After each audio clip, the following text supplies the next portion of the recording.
નમસ્કાર વાલા પેન્શનર મિત્રો, નિવૃત્ત કર્મચારી મિત્રો, ભાઈઓ તથા બહેનો, આપ સૌનું સ્વાગત છે આપણી પોતાની યુટ્યુબ ચેનલ પેન્શન ગુજરાતમાં।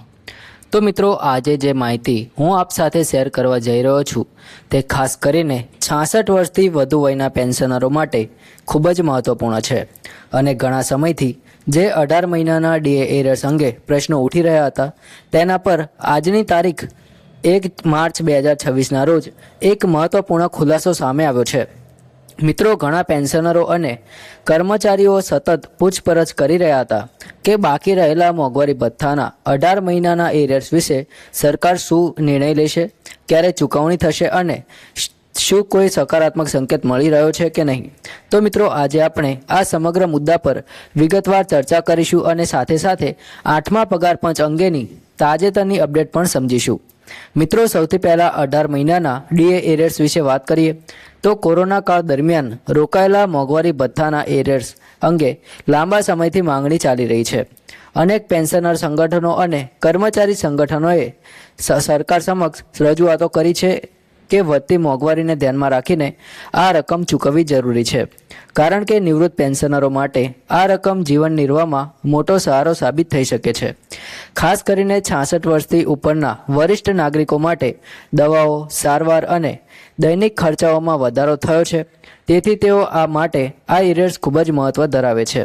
તાજેતરના સૂત્રો મુજબ સરકાર સ્તરે આ મુદ્દે ફરી ચર્ચા તેજ થઈ ગઈ છે અને કેટલાક વિભાગોમાંથી માહિતી મળી રહી છે કે એક તબક્કાવાર ચૂકવણી અંગે વિચારણા ચાલી રહી છે।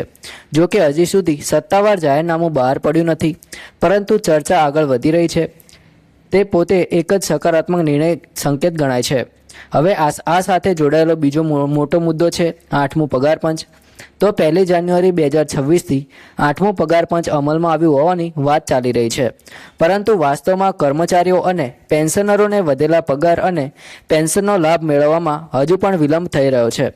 કર્મચારીઓમાં ખાસ કરીને ફિટમેન્ટ ફેક્ટર અંગે ભારે ચર્ચા છે। મિત્રો, ફિટમેન્ટ ફેક્ટર એ એક ગુણાંક છે જે હાલના મૂળ પગારને ગુણાકાર કરીને નવો પગાર નક્કી કરે છે। ઉદાહરણ તરીકે, જો કોઈ કર્મચારીનો હાલનો લઘુત્તમ મૂળભૂત પગાર 18,000 રૂપિયા છે અને જો ફિટમેન્ટ ફેક્ટર 2 લાગુ થાય છે તો તેનો નવો પગાર 36,000 રૂપિયા આસપાસ થઈ શકે છે। જો ફિટમેન્ટ ફેક્ટર 3 લાગુ થાય છે તો પગાર 54,000 રૂપિયા સુધી પહોંચી શકે છે અને જો 3.25 જેવો ગુણાંક લાગુ થાય છે તો પગાર લગભગ 58,500 રૂપિયા સુધી જઈ શકે છે। એટલે મિત્રો, ફિટમેન્ટ ફેક્ટર જેટલો ઊંચો હશે તેટલો સીધો ફાયદો કર્મચારીઓ અને પેન્શનરોને મળશે। કેન્દ્ર સરકાર તરફથી કર્મચારીઓની સર્વોચ્ચ પ્રતિનિધિ સંસ્થા NCJCM દ્વારા મેમોરેન્ડમ તૈયાર કરવાની પ્રક્રિયા શરૂ કરી દેવામાં આવી છે અને 25 ફેબ્રુઆરી 2026ના રોજ નવી દિલ્હીમાં ડ્રાફ્ટિંગ કમિટીની બેઠક બોલાવવામાં આવી છે। આ બેઠકમાં કર્મચારીઓના પગાર, માળખા, ભથ્થા, પેન્શન સુધારા, પ્રમોશન અને સેવા શરતો અંગે ચર્ચા કરવામાં આવશે। જણાવવામાં આવ્યું છે કે સમિતિના સભ્યો લગભગ 1 અઠવાડિયા સુધી દિલ્હીમાં રહીને દરેક મુદ્દા પર વિગતવાર ચર્ચા કરશે અને પછી અંતિમ દરખાસ્ત તૈયાર કરવામાં આવશે। આ પ્રક્રિયા પૂર્ણ થયા પછી જ સત્તાવાર ભલામણો સમક્ષ મુકાશે અને ત્યારબાદ જ અમલ અંગે સ્પષ્ટતા થશે।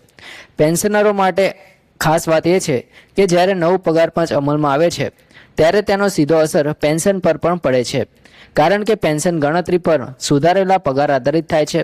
એટલે 8મા પગાર પંચમાં જો યોગ્ય ફિટમેન્ટ ફેક્ટર અને સુધારેલ ગણતરી પદ્ધતિ અપનાવવામાં આવે છે તો ઘણા પેન્શનરોની પેન્શન નોંધપાત્ર રીતે વધી શકે છે।